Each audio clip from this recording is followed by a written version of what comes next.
It's September and school at various levels have started, and if you are in your first year of your PhD program, it's likely that you've already started with your first year of your PhD program, which is super exciting, right? I remember those days way back in 2000 and something when I got started with my PhD, how exciting that felt, how novel that felt.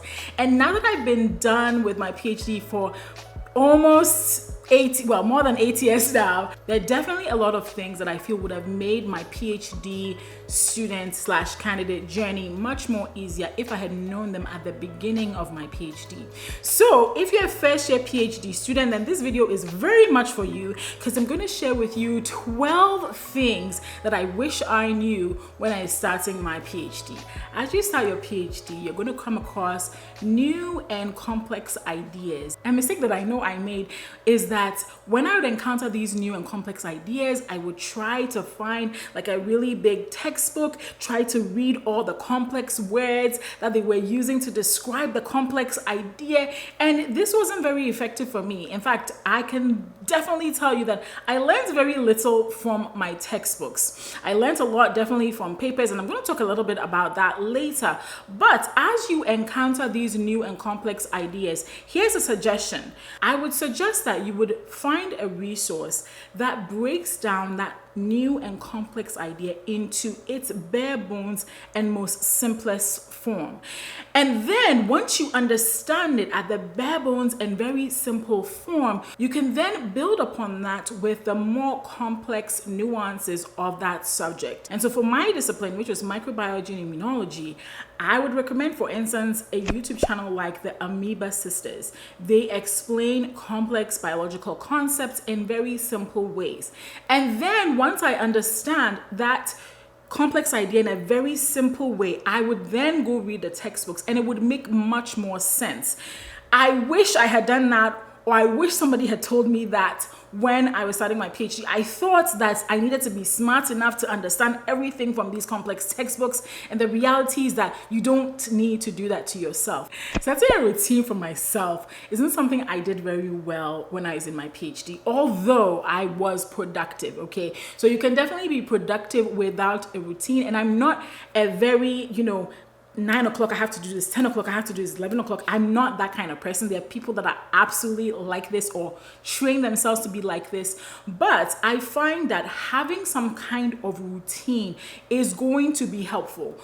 PhD programs by their nature can sometimes be tasking, right? And so it's really important that you schedule things like time for you to go read, or time for you to go watch that YouTube video that breaks down the complex idea, or setting a time for showing up at the lab, for instance, and also setting up time to even take care of yourself, for exercise, for cultivating hobbies that you may be interested in. When you set a routine for yourself as you start graduate school, you're going to definitely set yourself up for success. You're going to always look like you're on top of all your stuff. You're going to always be asking the right questions, right? So yes, set that routine for yourself. You're definitely going to become more successful when you do. So this is going to differ from PhD program to PhD program, but I know that for my PhD program, the first 2 years were spent doing classroom didactic work, as well as rotating through potential labs. That may be different for your discipline. It may be different depending on the program that you're a part of, but that was my program. And so I think that during this time, it's really important. Don't just go through or rotate through the labs blindly, right? It's a really good time for you to have crucial conversations with the people that potentially will become your advisors.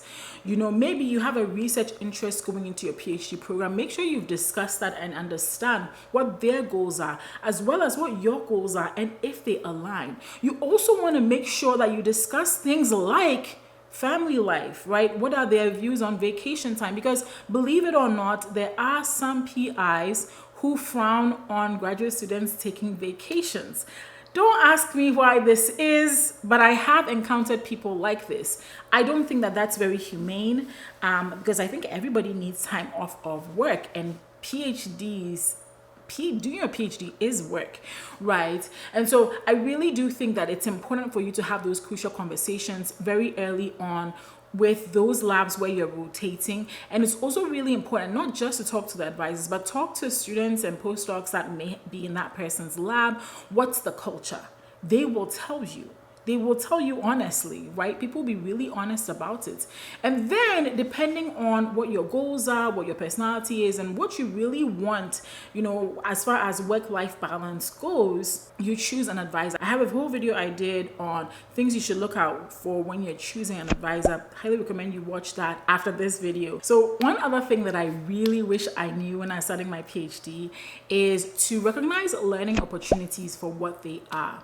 Okay, when you're in your PhD program, you will be exposed to so much learning opportunity. It's crazy, right? When I was in my PhD program, apart from doing the lab work that I was doing and reading my own papers, we had journal clubs, right? And so these are meetings where a paper is taken and it's a group discussion of what the paper is about, right? We had seminars, we had this other student presentation that we did, and it really tested our presentation skills, our ability to comprehend the paper we'd read, as well as our presentation skills. So there were all these learning opportunities, but at the time, I don't know what it was at that time of my life.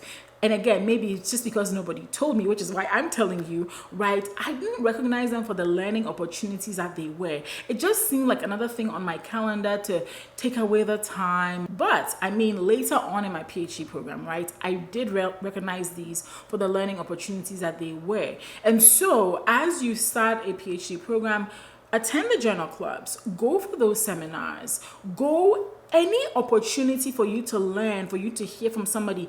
You see, I think some of the best ideas, some of the best innovative ideas come from not just focusing on your niche, right? But sometimes combining an idea from here and combining an idea from here and coming up with something that is new, right? And so these journal clubs, these seminars, these learning opportunities are an opportunity for you to expose yourself to new ideas that make you a richer scholar. Also, attending these journal clubs and seminars are really great for you to see how other people thought through a problem and then problem solved. And it helps you with your own problem solving, right? Again, recognize learning opportunities for what they are. I agree that sometimes seminars and journal clubs can be boring. I totally get it. But, recognize them from the very get-go. Like, recognize them for what they are. Embrace the opportunity to be in those environments. Take them as opportunities to broaden your horizon so you can become a better researcher. So by the time I was done with my PhD, I had 2 first author papers. I was a middle author on 3 other papers, and that was pretty productive for a 5.5-year PhD program. But the reason that happened was because I had a really great advisor who told me to start writing and organizing my data from the get-go. So the moment I joined her lab, she was very, very adamant about me organizing my data, having figures for my data. So whenever I would, analyze some data, do an experiment, analyze the data, she'd make me create the figures, put that into a PowerPoint, put that somewhere. I had a folder. I remember this folder that I had where I actually print out the images and keep them in that folder. So right now you don't have to do that. You can have virtual folders. There's so many opportunities for you to do this digitally, but make sure that you start organizing your data and you start writing early. It will make you productive, even if you don't have a paper yet. I remember when I was rotating through one of the labs, right? One of my labs during my PhD program, the person who I was shadowing, or the person that trained me in that lab, made me actually write up my results like a mini paper. And it was daunting at first, right? And I felt uncomfortable. But the quicker you get over that uncomfort of writing a paper, of organizing your data, of articulating what your data could mean in the broader sense, the better you're going to be, the more productive you're going to be. You're going to publish more papers, right? And the better you're going to get at really articulating your your data and articulating what it means, right? If you start doing this from the very beginning, you're only going to get better. Another thing that this is really helpful with is that because I had been organizing my data and writing from the very beginning, I was able to write my dissertation pretty quickly. Because what's a dissertation? A dissertation is essentially your papers, your data combined into a document that you add a little bit more prose and a little bit more text to, and then you submit that. And so it really made the dissertation writing process much easier for me because I had already written 2 papers. By the time I was almost done, I had contributed to papers, read a lot of papers, all these things that I'm talking about. So it was helpful. All right. So it's going to help you also finish your dissertation faster. So start writing and organizing your data early. My supervisor during my PhD was extremely available. She was an assistant professor. She was just starting out. And I always say that in that sense, I was very, very blessed because she was available a lot. And so I could just walk into her office and we would talk about my data and so on and so forth. So we didn't really have to set up a regular schedule for us to meet. But if you encounter an advisor that is a little bit more busy and less available, I highly recommend that from the get-go, you schedule regular meetings with this person. It's only going to help you in the long run. You want your advisor to have some input into the data that you're creating, into what you're thinking, into your thoughts. You really need their inputs. A good advisor is always going to give you their inputs and insights on how your work is going, right? But you as a PhD student have to take the initiative to start scheduling things with them. If they bring it up first, fair enough. That's a PI that's, on their money, right? They're on their stuff. But even if they don't initiate it, you go ahead and initiate that conversation, right? Because ultimately, if you don't, and you go one whole year without talking to your advisor about your work, which I don't think should be possible. If anybody has had that experience, let me know. Did you not talk to your advisor for like a whole year? That would be ridiculous to me. That never happened. I don't think a week went by where I didn't talk with my advisor. So, make those meetings regular so that by the time you are nearing finishing, they are really aware with how well or not well your work is progressing, because then they can provide you with direction on what else you can do, right? So yeah, schedule regular meetings with your advisor. This one is a huge mistake I made during my PhD, oh my word, even during my postdoc, and here it is, network. So by nature, I'm introverted and I like to keep to myself. If, I have to choose between going out and staying at home wrapped up in a blanket reading a book, guess which one I'm going to choose? Staying at home wrapped up in a blanket and reading a book. I'm very, very, like that, even though I can also be extroverted, right? So because of that, I tended to keep to myself a lot. And I think I paid for that when it came time for me to look for jobs. Your network is important. Your network is going to help you know about different job opportunities.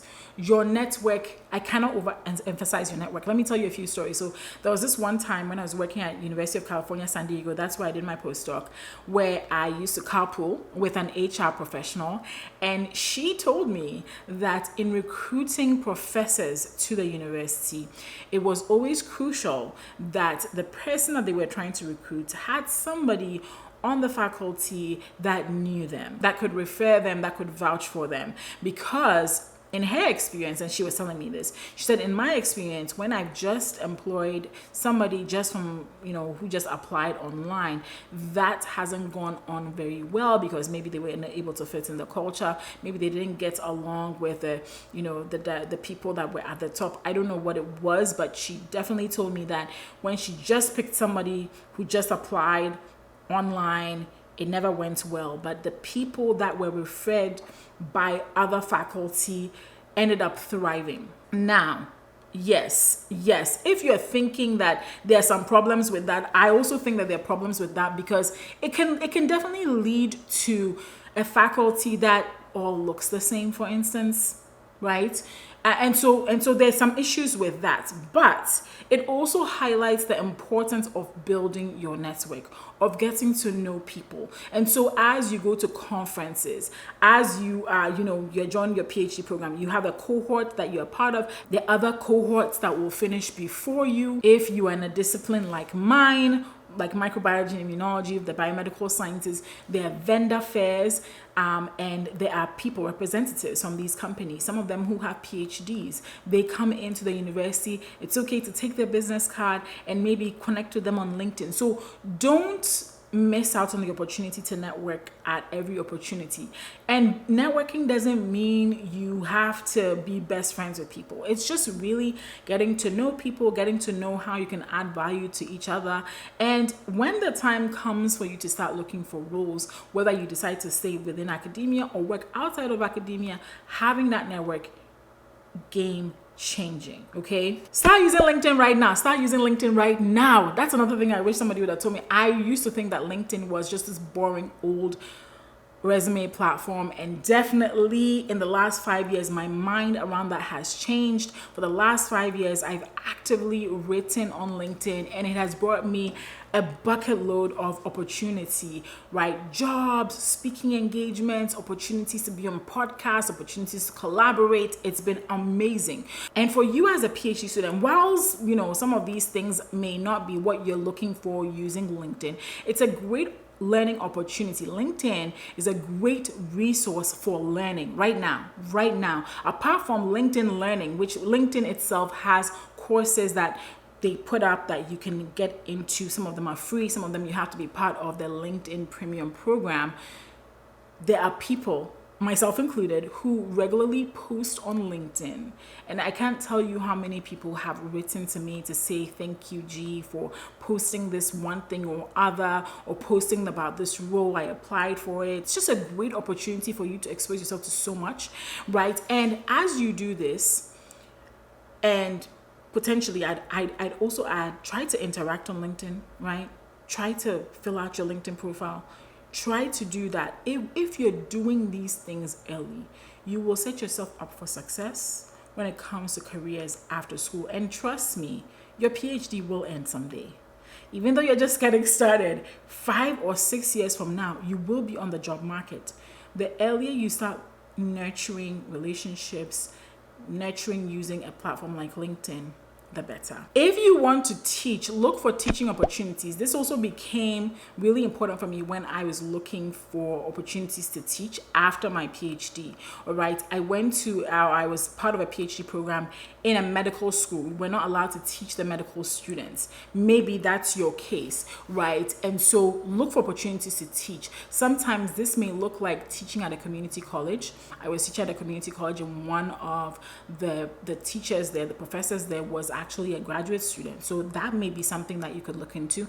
And those are usually flexible. You can teach in the evenings or something like that. Or within your university, right, there may be the undergraduate section where you can go and teach or volunteer your teaching time. So look for opportunities to teach if you want to teach, because when you begin looking for teaching opportunities, if that's what you want to do, they will ask you if you have teaching experience. And it's harder sometimes if you don't have teaching experience. So if you're looking to teach, look for teaching experiences starting from right now. Ask around. So there's so many resources that you can use because you are a student of the university that I find that so many of us, when we're students, we do not use. One of the resources I definitely used a lot when I was in graduate school was using the school gym, right? It was free, and then you graduate and realize you have to pay for gym memberships, and they are not necessarily cheap, right? So things like that, you have access to the gym, you have access to library resources. So many universities pay a lot of money for subscriptions to different journals, subscriptions to different training platforms. When I was at Temple University, I know that their library system had a subscription to lynda.com. Lynda.com would later be bought by the company that owns LinkedIn, Microsoft, right? Microsoft bought it and incorporated it as part of LinkedIn. And so that's what's now LinkedIn Learning. But yeah, my university had a subscription to that. And it would be later on that I would find that they had everything from learning about entrepreneurship to learning coding to learning interpersonal skills, all kinds of soft skills, personal branding, so there are learning resources that your library likely has a subscription to. Find out what those are and leverage those, use those. There may be research centers and institutes within your school that are doing some amazing research. Look for, announcements for their seminars and their programs and attend those. Career development services. Career development services. There's so many universities right now that are trying their best to meet career development needs for PhD and master's students.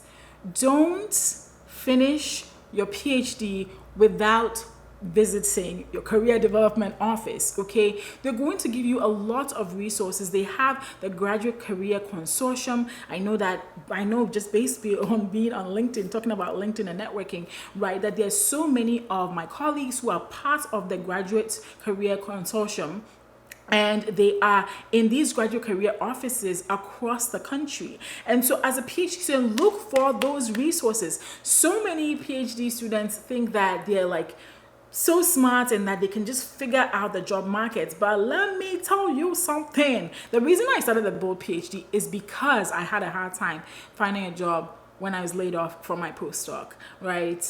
So yes, these resources, look for them. Writing centers, graduate student associations, healthcare services, mental health services. A lot of universities have these resources and they're freely available to you when you're a student. So don't finish your PhD without leveraging these resources. You're going to succeed as a graduate student if you take care of your life outside of your PhD. And so seek social support, right?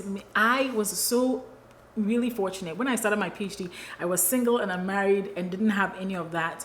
But just before I started my third year of my PhD program, I got married.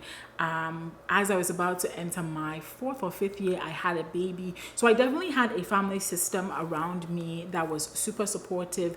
Apart from that, I had a church family that was super helpful to me. So having that social support system was really great in seeing me through. And there is enough research out there that shows that having a great social support system is going to also help you thrive in other areas of your life. So make sure that you have that or you find one, right? If you go to places like meetup.com, there are all kinds of meetups for all kinds of people. And maybe you want to find yourself in some of these social groups so that you are supported as you undertake a PhD. You may also want to seek academic support. There are academic support offices within universities. Maybe you're struggling with something. Go talk to people. Mental health services, I talked about leveraging resources. I kind of talked about it when I was talking about leveraging resources, but this can also be a place where you go seek support. And, I know that there is a lot of stigma around mental health, but I also want you to think about mental health just like you think about your physical body. We have to take care of itself. So many of us leave it to just passively be, but just like you take care of your physical body, it's really important that you take care of your mental health as well. It's literally the same thing. So take care of that. If you're taking care of all these things and you're getting the support you need, you're more likely to succeed in a PhD program than somebody that may lack all of these things. If you like this video, make sure to comment below and let me know what your thoughts are.